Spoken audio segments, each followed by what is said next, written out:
How does a city that once embodied the American dream of prosperity and progress spiral into a nightmarish descent of urban blight and environmental catastrophe? Flint, Michigan, once the epicenter of the nation's automotive industry, now grapples with this sobering question. Its story is a cautionary tale of how economic upheaval, systemic neglect, and a failure to protect its most vulnerable residents can converge to create a perfect storm of decline. Flint's origins can be traced back to the early 19th century, when it was a small trading post nestled at the Grand Traverse of the Flint River. But it was the advent of the automotive industry that truly propelled the city into the national spotlight and set the stage for its remarkable transformation. In 1908, William C. Durant, a visionary entrepreneur, founded General Motors in Flint, setting in motion a manufacturing revolution that would reshape the city's landscape and fortunes forever. Factories sprouted up like steel and concrete giants.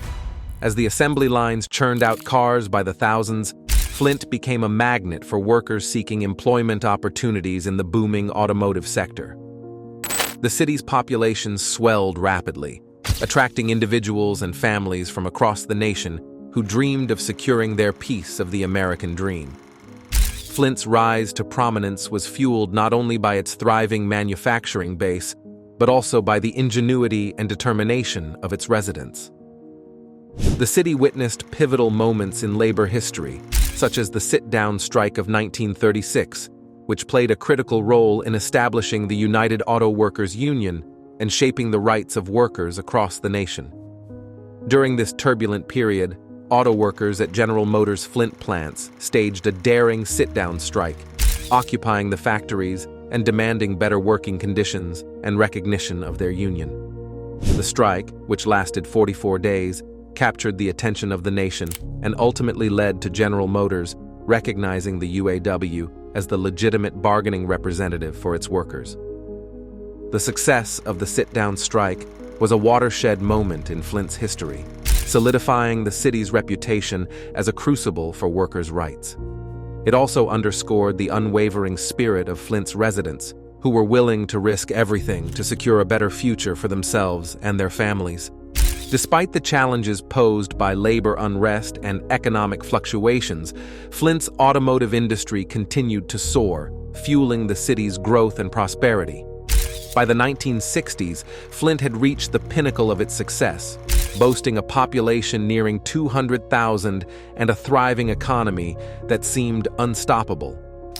The city's skyline was full of towering factories and smokestacks, bustling streets, vibrant neighborhoods, and a rich cultural mosaic of diverse backgrounds all contributed to the city's vibrancy and appeal. Architectural marvels like the Flint Cultural Center, a complex housing various artistic and cultural institutions, stood as tangible symbols of the city's wealth and civic pride. Flint's residents took great pride in their city's accomplishments, basking in the glow of its success and the promise of a prosperous future. But even as Flint basked in the glory of its industrial heyday, the seeds of its eventual decline were already taking root, foreshadowing a future that would shatter the dreams of generations and plunge the city into a spiral of economic and social upheaval. In the late 1960s, a series of events conspired to upend Flint's prosperity, setting in motion a downward spiral that would reverberate for decades to come and leave an indelible mark on the city's landscape and its residents' lives. The first blow came in the form of the 1973 oil crisis, which sent shockwaves through the automotive industry, Flint's economic lifeblood. As fuel prices soared, demand for American cars plummeted, and foreign automakers with more fuel-efficient models began to capture a larger share of the market.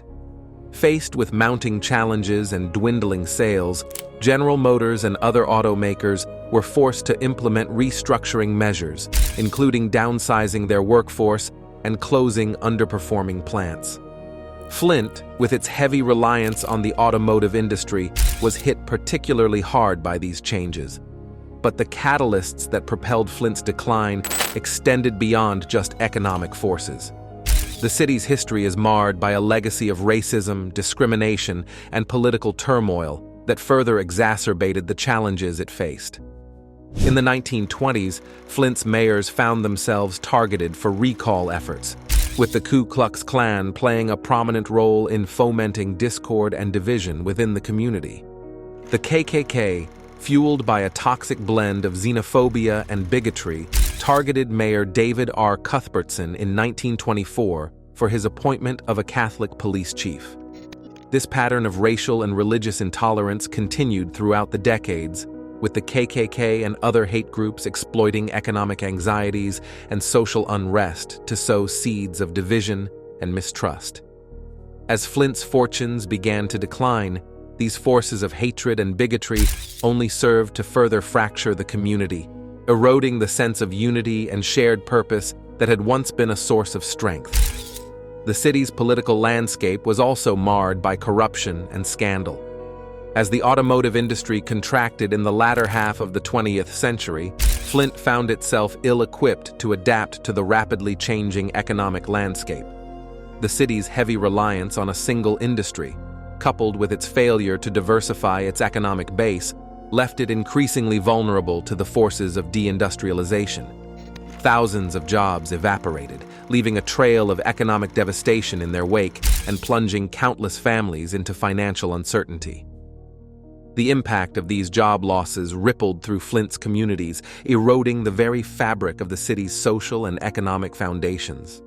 As jobs disappeared and poverty levels rose, crime and social unrest began to plague the city's streets.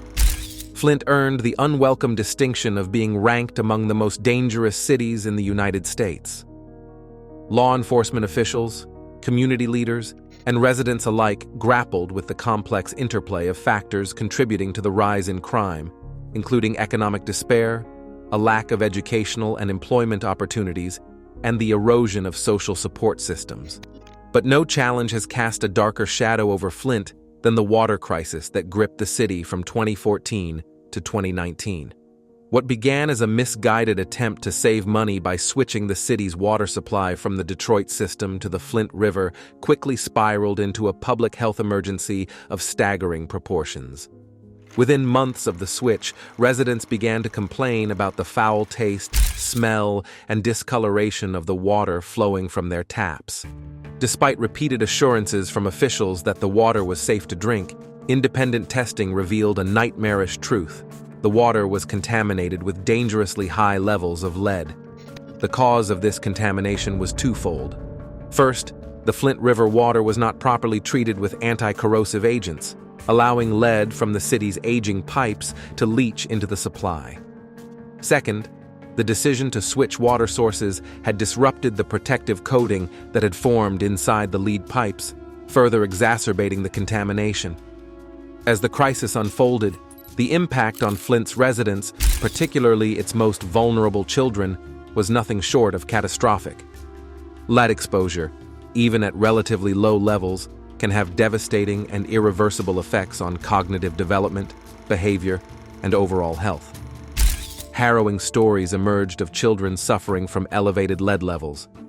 Families who had already endured the hardships of economic decline and urban blight now found themselves grappling with the fear of irreparable harm to their loved ones.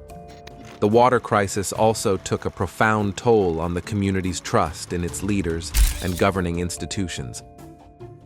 How could a city in the heart of one of the wealthiest nations on Earth allow such a crisis to unfold? How could the basic human right to clean, safe drinking water be so callously disregarded? As the crisis dragged on, frustration and outrage mounted, fueling protests and legal battles that would ultimately lead to the resignation of several government officials and the filing of criminal charges against those deemed responsible. But even as the immediate crisis subsided, the aftermath continued to reverberate through Flint's communities.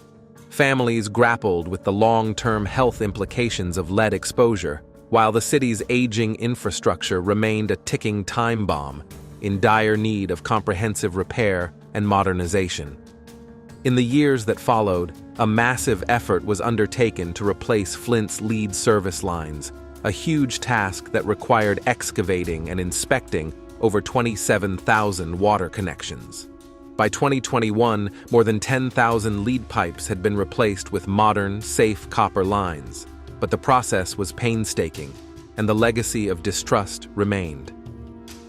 The impact of the water crisis extended far beyond the physical realm, casting a pall over the city's psyche and serving as a potent reminder of the systemic failures that had allowed such a tragedy to unfold. But the challenges facing Flint extended far beyond the water crisis and issues of public safety. With a dwindling tax base and shrinking resources, the city struggled to maintain its aging infrastructure, a burden that only compounded the hardships faced by its residents. Flint's story is a poignant and cautionary tale, a reminder of the fragility of urban centers and the importance of addressing systemic issues before they spiral out of control. As we reflect on the lessons that can be learned from Flint's experience, it becomes clear that the city's decline was not an isolated incident, but rather a symptom of broader societal challenges that have plagued many American cities in the post-industrial era. The story of Flint serves as a stark reminder of the need to foster economic diversification and to invest in industries and sectors that can withstand the ebb and flow of global market forces. By placing too much emphasis on a single industry, cities like Flint became vulnerable to the vagaries of economic shifts and technological disruptions. Urban planners, policymakers, and community leaders must work together to create a more robust and resilient economic foundation, one that can weather storms and adapt to changing circumstances. This may involve investing in emerging technologies, fostering entrepreneurship, and cultivating a skilled and adaptable workforce. Moreover, Flint's experience underscores the critical importance of maintaining and investing in public infrastructure. The water crisis, which exposed thousands of residents to dangerous levels of lead poisoning, was a direct consequence of decades of neglect and deferred maintenance. Share your thoughts on Flint's story in the comments below. Don't forget to subscribe to our channel and hit the bell icon to stay updated on our future releases as we continue to shed light on the different fallen cities of America.